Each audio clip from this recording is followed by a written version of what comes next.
Hey, this is LA from lashow. Thank you so much for tuning back into another episode of Lashow's current events. Please hit the subscribe button and notification bell for more. Now let's get into these stories.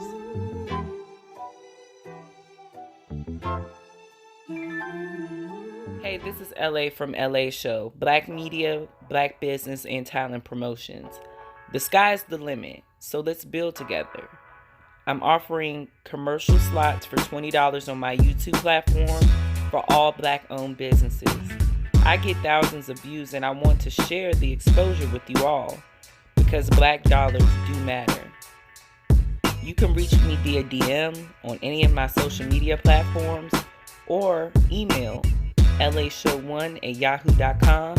Once again, I want to thank you guys so much for your support. Like, I'm not even playing with you. I don't even like I'm kids. so ugly. What? Don't say that. Don't say that. Don't say that. You are so pretty. You all shut up. Go in the room. When you look at yourself, you supposed to say, I'm so pretty. You are so pretty. Do you hear me? You got the prettiest little dimples. You are too cute. Ariyonna,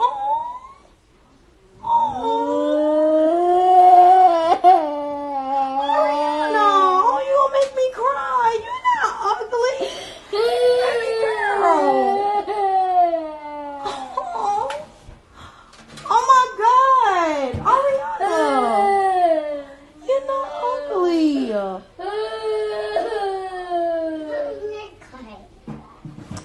Baby girl.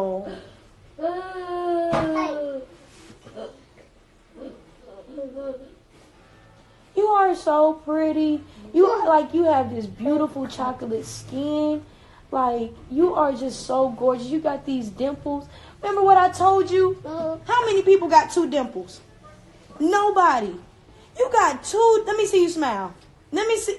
You got two dimples. I don't even have two dimples.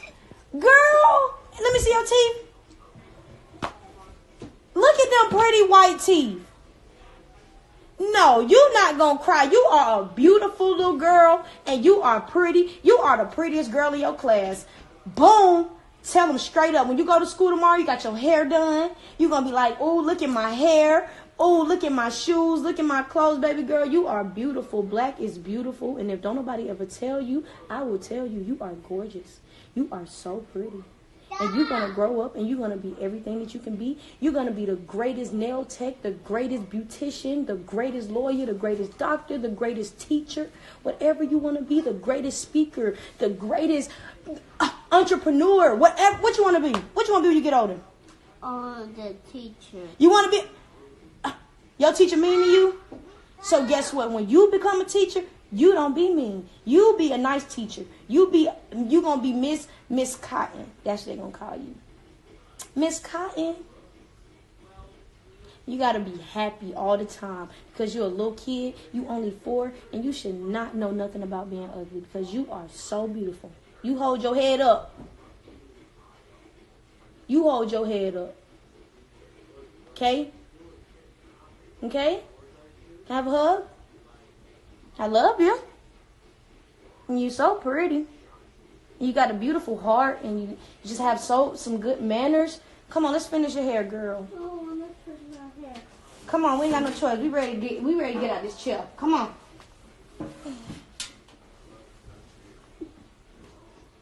Girl, you just almost made me cry on live.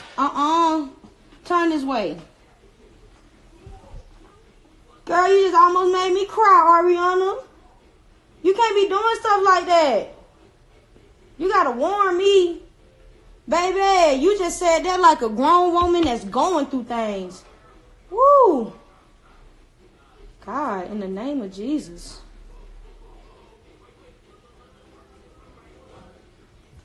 Girl, you are so pretty. I can't believe you just said that, Ariyonna. You just made me mad. You just made me so mad. I can't believe your pretty self just said that. As big as your smile is, and as pretty as them dimples is, you gonna call yourself ugly. Girl, I should whoop your little butt. You are too pretty. You talk like you got manners. You know how to have a conversation. was very moving. That was very inspirational. And I just absolutely loved the support that this woman gave to this young, beautiful child. Of course, in the future, I'm going to talk more about instilling the love and beauty into Black women, but especially for the next story. I think it's very important. So also, we need to take in account that men and other people around the world, they talk about women's lace fronts. They talk about makeup, eyelashes, and all the things that a woman does to try to beautify themselves. However, I don't think they understand the deep-rooted insecurities that some women may face. And that has been from something that happened to them in the past or something that they're currently going through. I'm so glad that this young girl had a mentor or somebody around her to change her thoughts about herself, because this could have been something that she dealt with all her life. Please look at somebody today and tell them that they are beautiful, no matter what. If you don't mind, let this young girl know that she is beautiful in the comments. He has a video of me, he made me do this video actually of me doing a number 2 in a cup and then eating it out of the cup. It's done, it's over, it's over. You may not even make it to trial. I'm so sorry for you. I'm sorry, I really did love you. And you lied to me and you used me and you plagued me. Precedents.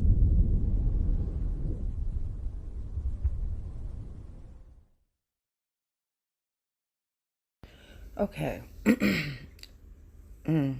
So this is what I meant in my last video about uplifting women, because there's clearly some mental instabilities in this whole situation with both Azriel and RKelly. You can believe whatever you want to believe about the situation. I've talked about this previously about RKelly and what I think about him and his situation. So after she released, or Aces Entertainment released this video of her talking about the poo situation, then she drops a music video. And I'm really starting to, it's starting to get like the Twilight Zone. I just kind of think that certain people are complicit, and certain people do have mental problems. Some people were just downright greedy. And that's another thing that needs to be addressed. Because while people were suffering, people were just collecting a check. And that's messed up. This is messed up. Mental health, man. I'm telling you, I just don't. I don't really have a lot to say about this situation. I hope you guys do in the comments. But mental health. Mental health. I didn't commit any crime, so can you get off me? What crime did I commit? Tell me. Stop moving. Can you? I'm recording. I'm watching. Tell me. All right, you're holding me by my. I guess my witness. Yo, bro, stay still. Yo, what crime did I commit? All right, look, you see? Oh, bro. What crime did I commit? Look, you gotta hurt me. You gotta hurt me. What did I do? What did I do? What did I do? I did not do anything. He saw me in the park and he said, "Came out the car and followed me." Why are you following me? Can you answer my question? Look in my eyes. I'm talking to you. Stop moving. Why are you hiding from the word that you're begging? I'm not happy to leave me. I just came to work. What's the problem? Look in my eyes. I'm talking to you.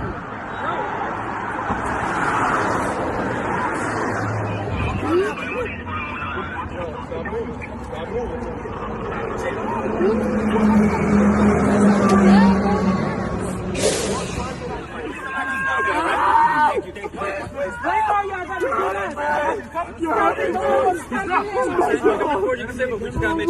Why you gotta stamp him like that? You don't know? I wasn't here. Oh, you just got. The one that was stamping guy was with you. Man, it took 80 y'all to just roll him on his stomach. That's wicked, bro. Move back.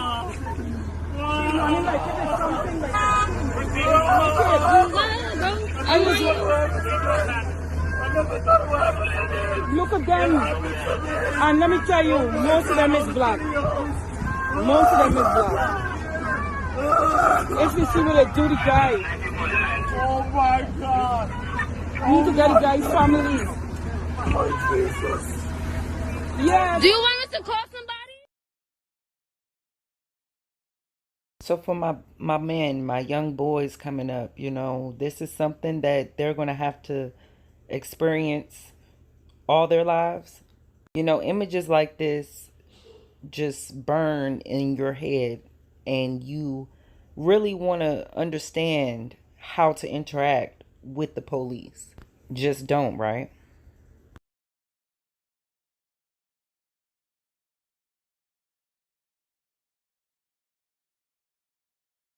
For some young men, it's just inevitable. That's why I think it is best to discuss police engagement with our children and teach them how to conduct themselves around these people. This young man was coming from work and got harassed like this, and you can hear it in his voice. He sounded scared and anxious, and he should not have to feel like that. It's just funny to me that the mainstream media is pushing this image of men in dresses, men in wigs, men playing as if they are women, and you know they still like women.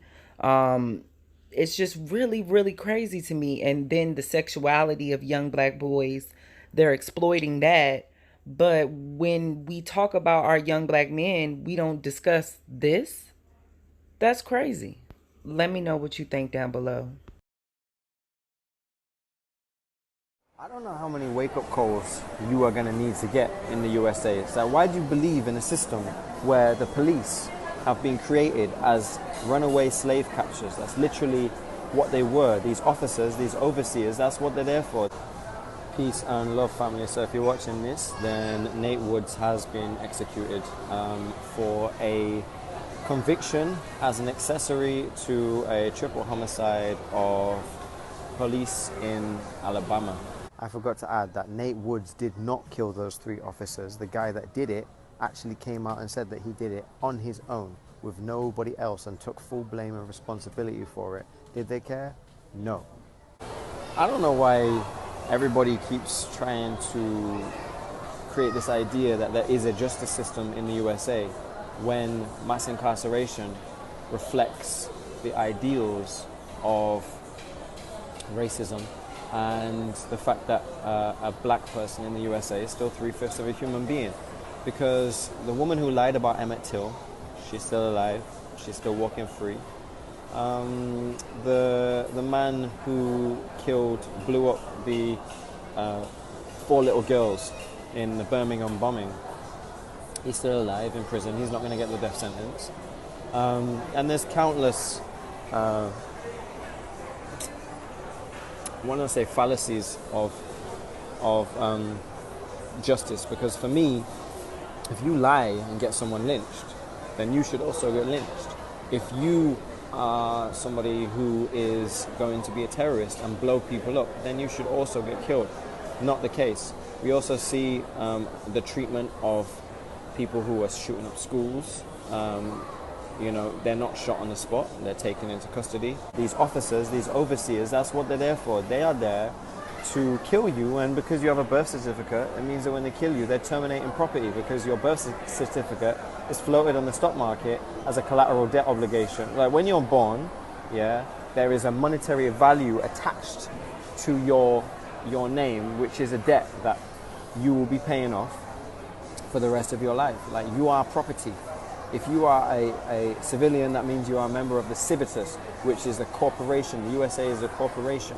So I don't understand why you still, like, do you not read books? There's a real good book that you can read called The New Jim Crow by Michelle Alexander. That's kind of going to explain where you're at in terms of mass incarceration and the prison, or the injustice system, let's call it that. Especially with the pram to prison pipeline, from the hospitals to special ed to juvie, and then to prison, where you are forced to work in labor camps in many of the prisons, and they're private corporations, which means that they make profit from you going to prison. So that every time you go to prison, or a person goes to prison, That's $50,000 each year that is paid to a corporation. I don't see what you're not getting here, but this just goes to show that black people in the USA have relatively no power whatsoever, and doesn't matter how many Gucci shoes that you buy, or how many cars that you buy, or how many houses that you buy, or how many parties you are invited to, you do not have political power. You can't even stop a sex offender getting voted in as your head of state. So you have no military power, you have no police power, you have no political power, you have no economic power, you have no buying power. If you were to think about things with any sense of rationality rather than just emotionally responsive, we react to all these things rather than being proactive, we just keep reacting, then you put your money together, you practice group economics, you would buy your own countries, and you would create your own states and your own constitution, and you would police yourselves, and you would have your own military. And that's what COINTELPRO was about. It was about the destruction. Three things that COINTELPRO was about. It was about the halting of the rise of a black messiah. So they killed Martin Luther King, they killed Malcolm X, they killed Fred Hampton, they destroyed the MOVE organization. It was about stopping the development of a black nation in the USA, and there's enough people in the USA and Brazil, many other countries, for there to be its own black nation, its own black state with your own economy, etc., and justice system. And it was about stopping African Americans or indigenous peoples in North America connecting with Africans on the continent. That's what COINTELPRO is about, and now it's been digitized. It's been digitized to the point that you probably won't ever even see this post. But stop marching and protesting unless out of that march, out of that protest, you're not just going to create a discourse where we all talk about stuff, but you are going to put your money together and practice group economics and start to own something, right? Own the systems rather than protesting the systems, because right now we all just sound like angry teenagers in a house where we're not happy about the food that's bought. Go out, buy your own house, and then you can have some say in what is done and the political process. Like, I really feel sorry for all these people that believe in this system that is an injustice system. Like, we know it's an injustice system. We know about the stop and frisk, the racial profiling. We know, like, Colin Kaepernick, he can't even protest police brutality without getting vetoed and kicked out of the NFL. Just think about that. That's an athlete, right, who's saying, I don't want any more black people to be killed by police. And they say, right, you don't have a job no more. This is the country that you live in. I'm saying move to Ghana.